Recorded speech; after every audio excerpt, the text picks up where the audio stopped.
मैं एक डांसर थी। उस दिन जब मैं वापस घर पहुंची तो मेरी बेटी को देखकर मैं दंग रह गई थी।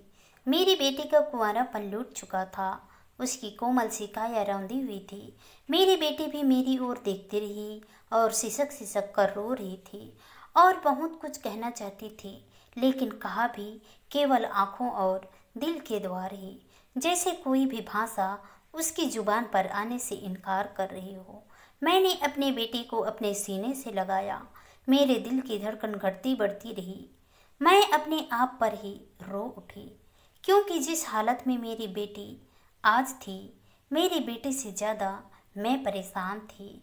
मेरी बेटी को सहारा देकर मैंने उसे बिस्तर पर लिटाया, फिर गर्म दूध में हल्दी डालकर उसको दिया और कुछ दवाइयाँ भी। थोड़ी ही देर में मेरी बेटी सो गई। मेरी बेटी को सोया हुआ देख मैं भी अपने अतीत में खो गई। मेरी तो सारी उम्र कैबरे घरों में डांस करते हुए गुजरी थी। मैं अपनी माँ की तरह अपनी बेटी को अपनी जैसी जिल्लत की जिंदगी से दूर रखना चाहती थी। इसलिए मैंने मेरी बेटी को हॉस्टल में रखकर कॉलेज तक की पढ़ाई करवाई। मेरी तरह मेरी अम्मी भी चाहती थी कि मैं कोठे की दुनिया से दूर चली जाऊं। मेरी अम्मी एक मशहूर तवायब थी। दूर दूर तक उसका नाम था। तरह तरह के लोग आते थे मेरे मुजरे के लिए। एक फिल्मी आदमी भी आता था मेरे पास। मैं उसकी बातों में आ गई और बम्बई फिल्मों में काम करने के लिए आ गई। सुंदर तो मैं थी ही।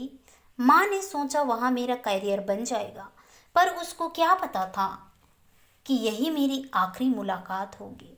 कुछ ही दिनों में मेरी अम्मी का कत्ल हो गया और मैं अकेली रह गई। कई तूफान आए। मैं वक्त की मार झेलती जिंदगी का सफर तय करने लगी। वह फिल्मी आदमी तो कुछ दिनों बाद ही मेरे को छोड़कर चला गया, पर वहाँ मेरी एक और आदमी से जान पहचान हो गई, जिसने मुझको फिल्मों में डांस का काम दिलवा दिया। जब भी कोई ग्रुप डांस होता तो मैं उसमें हीरोइन के साथ डांस करती। जितने दिन लगते उतने पैसे मिल जाते, पर इतने ज़्यादा नहीं थे कि मैं अच्छे तरीके से रह सकती। धीरे धीरे मैं फिल्म इंडस्ट्री में काम करने वाले लोगों के साथ रातों को जाने लग पड़ी। कोई मुझे गिफ्ट देता तो कोई पैसे। मैं सोचती हूँ कि अम्मी ने तो कभी ख्वाब में भी नहीं सोचा होगा कि वह जो काम मुझसे छुड़वाना चाहती थी वही मेरे सामने आकर खड़ी हो गई। इस तरह से मैं अपना गुजर बसर कर रही थी कि अचानक सेट पर एक कैबरे घर का मालिक आया। मैं उसको सुंदर लगी, डांस भी अच्छा करती थी। उसने मुझे अपने कैबरे घर में बतौर डांस पसंद किया और बस फिर मैंने कैबरे डांसर बन गई। अब मैं खुश थी। मेरे को फिल्म के काम से कहीं अधिक पैसे मिल जाते। चाहे कैबरे घरों में कॉन्ट्रैक्ट कुछ महीनों के लिए ही होता था। लगातार आने वाले ग्राहक एक ही चेहरे से उब जाते थे। इस कारण कैबरे घरों वाले आर्टिस्ट बदलते रहते थे, पर मेरे को एक के बाद एक कैबरे घर वाले लेने को तैयार रहते। बल्कि मैं अपने ग्राहक भी अपने साथ ही खींच ले जाती तो मालिक और भी खुश हो जाते। धीरे धीरे मैं और शहरों में भी जाने लगी। कभी बम्बई तो कभी बेंगलोर, कभी हैदराबाद तो कभी कलकत्ता, फिर दिल्ली। सब शहरों में मेरा खूब नाम फैल चुका था। वैसे मैं कई स्थानों पर अपना नाम बदल भी लेती। कैबरे घरों में कई प्रकार के सीन करने को कहा जाता। ग्राहक के साथ हाथ मिलाने की अनुमति होती। कहीं केवल खूबसूरत डांस के लिए ही कहा जाता। मैं सब करती जाती। यहीं पर मेरी राजेश के साथ मुलाकात हुई थी। उस कैबरे घर में बहुत अमीर लोग आते थे। कैबरे खत्म होने के बाद मैं घर चली जाती। मुझे याद आया कि जब मैं पहले दिन राजेश के साथ गई तो हैरान थी। तू तो कहता था कि तू बहुत गरीब है। हाँ, मैं सच कहता हूँ, राजेश मासूमियत के साथ जवाब दिया, यह जानते हुए भी कि यह झूठ बोल सकता है। मैंने उस पर विश्वास कर लिया। राजेश मुझे अच्छा लगता। उसकी मीठी मीठी बातें सुन करता चापलूसी देख मैं खुश भी होती और कभी कभी खूब हंसती। वह मुझको घुमाने भी ले जाता। मैं जब राजेश के साथ जाती तो पता नहीं क्यों मेरे अंदर राजेश की बीवी होने का एहसास हो उठता।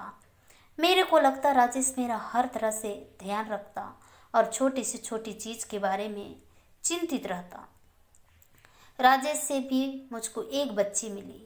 मैंने उसका नाम रानी रखा। जब वक्त आया तो मैंने राजेश से मिन्नतें की कि मैं बच्ची को जन्म देना चाहती हूँ और वह मुझसे शादी कर ले। राजेश शादी के लिए ना माना, पर मेरे साथ बाकी जिंदगी गुजारने का वादा किया। तो मैंने उस बच्ची को जन्म देने अपने घर चली गई। पर जब मैं वापस लौटी तो राजेश कहीं नहीं मिला। मेरे लिए बहुत बड़ा सदमा था कि राजेश का गायब हो जाना मेरे बर्दाश्त से बाहर था। मैं अंदर से टूटती जा रही थी, पर मैं बेबस कर भी क्या सकती थी।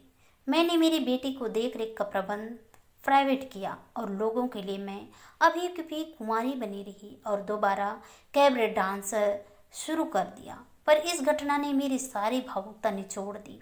अब मैं किसी भी इंसान पर विश्वास नहीं करती थी। धीरे धीरे मैं एक ऐसा हथियार बन गई जो चाकू से भी तेज और भरोसेमंद है। और आज यह क्या हादसा हो गया। मैंने अपनी बेटी के मासूम चेहरे की ओर देख परेशान थी। बैठी बैठी सोचों में डूबी रही। सोचते सोचते मेरा शक मदन पर चला जाता। हो ना हो यह काम मदन का ही हो सकता है और किसी की हिम्मत नहीं हो सकती। मदन तक पहुंचने की मेरी लंबी कहानी थी।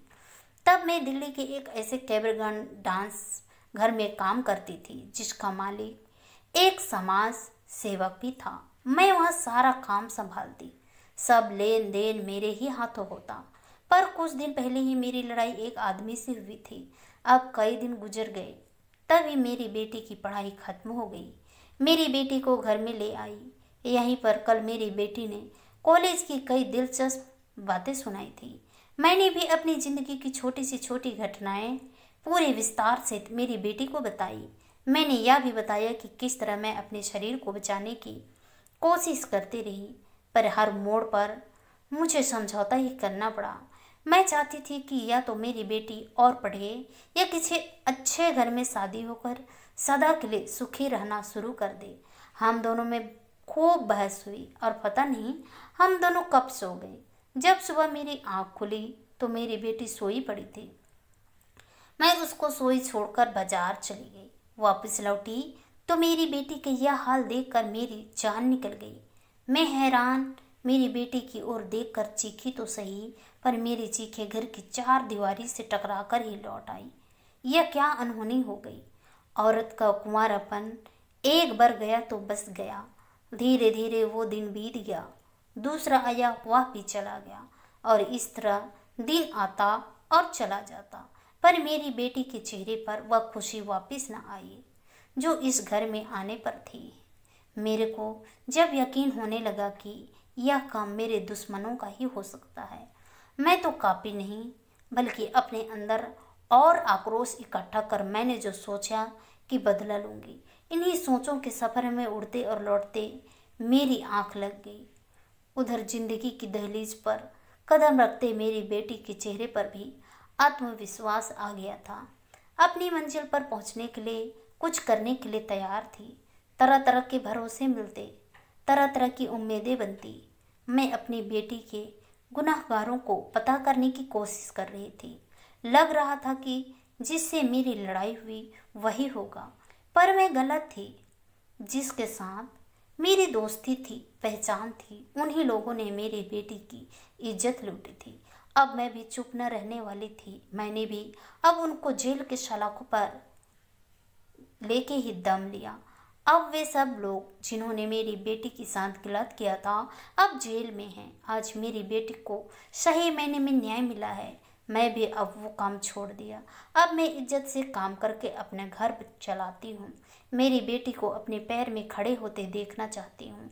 हम दोनों माँ बेटी अब अपनी इसी छोटी दुनिया में खुश हैं।